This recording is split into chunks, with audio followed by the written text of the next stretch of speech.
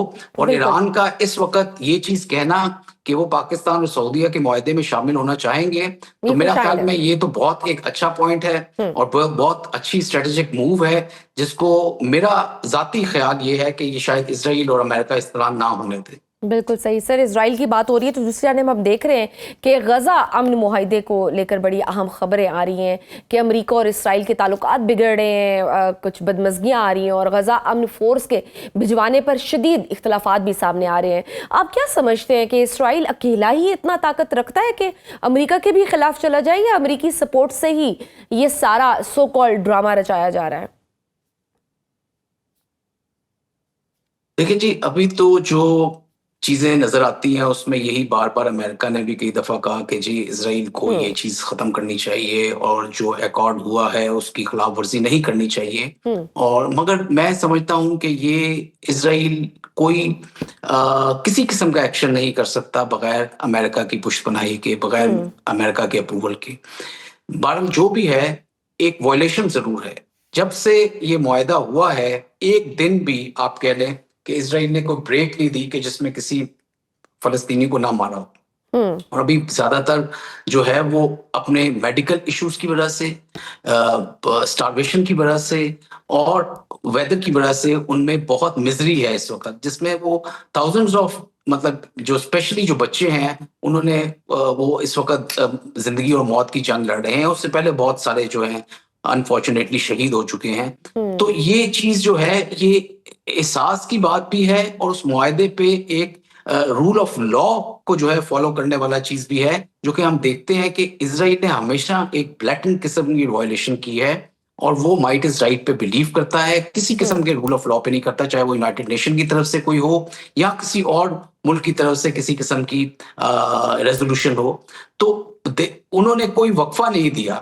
انہوں نے جب سے یہ ایکسچینج آف پرزنرز بھی کیا ہے، تمام طرح کی وائلیشنز جو ہو سکتی ہیں وہ کر رہے ہیں ہیومن رائٹس کی، اور کانسٹنٹلی کر رہے ہیں فلسطینی لوگوں کے اوپر، پریس کے اوپر اور باقی جتنا ایڈ آ رہی ہے ان کے اوپر بھی وہ اس طرح سے عمل درآمد نہیں کر رہے جس طرح معاہدے میں لکھا گیا تھا. تو پاکستان کو اگر کل ادھر فورسز اپنی بھیجنی ہے اور یونائٹڈ نیشن کی فورس کیپنگ کا حصہ بننا ہے تو اس بات کی ضرور ایک احتیاط کرنی پڑے گی کہ ادھر کنٹرول کسی طرح سے بھی اسرائیل کا نہ ہو اور اسرائیل کی کوئی سیکیورٹی فورس جو ہے اس خطے میں موجود نہ ہو. ادروائز یہ پاپولیشن جو ہے اس کے لیے بڑا ایک کانٹراڈکٹری والا عمل ہوگا. پاکستان کی جہاں پہ اتنی عزت ہے، پاکستان کو ایک مضبوط مسلم ملک کی طور پہ دیکھتی ہے، وہاں کی پاپولیشن اور عزت کرتی ہے. میرا خیال میں اس معاملے میں ہمیں تھوڑا سا کوشش ضرور ہونا پڑے گا اور فیوچر جو ہے لیکن وہ سر تبھی ایک چیز، سیکیور ہوگا اگر سر ایک اور چیز بھی، ایک اور پوائنٹ بھی بھی آپ سے ڈسکس کرنا تھا کہ ترکیہ غزہ امن معاہدے میں بڑا ایک اہم رکن رہا اور اسرائیل کی جانب سے واضح ہم دیکھ رہے ہیں کہ دھمکی آمیز لہجے میں یہ کہہ دیا گیا ہے کہ ترکیہ کی فوج ہمیں کسی صورت غزہ میں قبول نہیں. تو کیا آپ کو لگتا ہے کہ یہ جو ہٹ دھرمی ہے یہ کوئی نیا ایک تنازع کھڑا کر دے گی؟ جی دیکھیں، جو ترکی کا سٹانس ہے وہ کافی حد تک پاکستان کا بھی سٹانس رہا تھا شروع میں، اور مسلم ممالک کا وہی سٹانس ہے کہ جب تک اسرائیل کی فورسز ادھر موجود ہیں اور انہوں کا کنٹرول ہے اس علاقے میں اور غزہ میں ایک انخلا نہیں ہوا اسرائیلی فورسز کا اور اس کو ڈی ویپنائز نہیں کیا گیا، تو پھر امن کے لیے جو پیس کیپنگ فورسز ہیں اس کا کوئی فائدہ نہیں. اسی وجہ سے ٹرکی نے اس چیز سے معذرت کی ہے اور کہا ہے کہ جب تک یہ چیز ایکسیپٹ نہیں کی جاتی اس کلوز میں تو وہ اس کا حصہ نہیں بنیں گے. اور کافی حد تک سننے میں یہ بھی آیا کہ Egypt is also going to follow the same thing.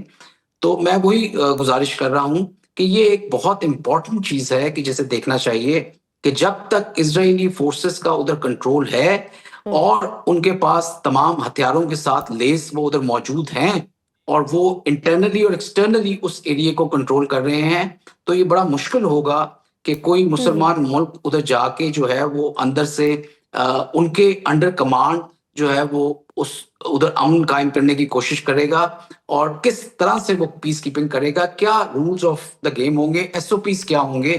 ان سب کو ایک بڑی کمپلیکیٹڈ سچویشن ہوگی جب تک اسرائیلیز ادھر موجود ہیں. بالکل صحیح. سر یہ جو مڈل ایسٹ کے جو حالات ہیں یا جنوبی ایشیا کے جو ہم کہہ رہے ہیں وہ مزید ہم دیکھ رہے ہیں کہ خرابی ہو رہے ہیں، جنگی صورتحال کی جانب بڑھ رہے ہیں. تو بطور ایئر مارشل آپ پاک فضائیہ کے حوالے سے کیا سمجھتے ہیں کہ کون کون سے نئے جنگی طیارے اور ٹیکنالوجی سمیت میزائل سسٹمز کی جانب ہمیں بڑھنا چاہیے جو ترکیہ اور چین سے لیے جا سکیں؟ یہ چین اور ٹرکی کے ساتھ ہمارے چل رہے ہیں ایگریمنٹس اور فیوچر جہازوں کے بھی چل رہے ہیں کافی سارے سلسلے، ڈرونز کے بھی چل رہے ہیں، کیونکہ نہ صرف جہاز بلکہ ڈرونز اور ایئر ڈیفنس سسٹمز اور میزائلز اب یہ اس فیوچر کی جنگ کا ایک بہت حصہ بن چکے ہیں اور ان میں یہ تمام چیزیں استعمال ہوں گی. جس طرح ہم نے پچھلی دفعہ پہلگام والے اس میں مارکہ حق میں دیکھا کہ یہ چیزیں استعمال ہوئی اور انڈیا نے بے تحاشا ایس ایس ایمز بھی استعمال کیے، سرفیس ٹو سرفیس میزائلز وغیرہ.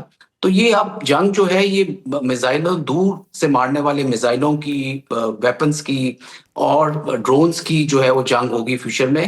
تو اس لحاظ سے پاکستان ماشاءاللہ نے اپنی بیس جو ہے وہ ٹھیک رکھی ہوئی ہے اور جس طرح کے اسٹیٹ آف آرٹ اکوپمنٹ اسے چاہیے، جس طرح کی انٹیگریشن چاہیے، جس طرح کے فیوچر وار فائٹنگ چاہیے اور کیمپین پلاننگ چاہیے، وہ الحمدللہ پاکستان فضائیہ جو ہے اس میں ایک قدم آگے ہی ہے. اور انڈیا کے مقابلے میں ہم نے کئی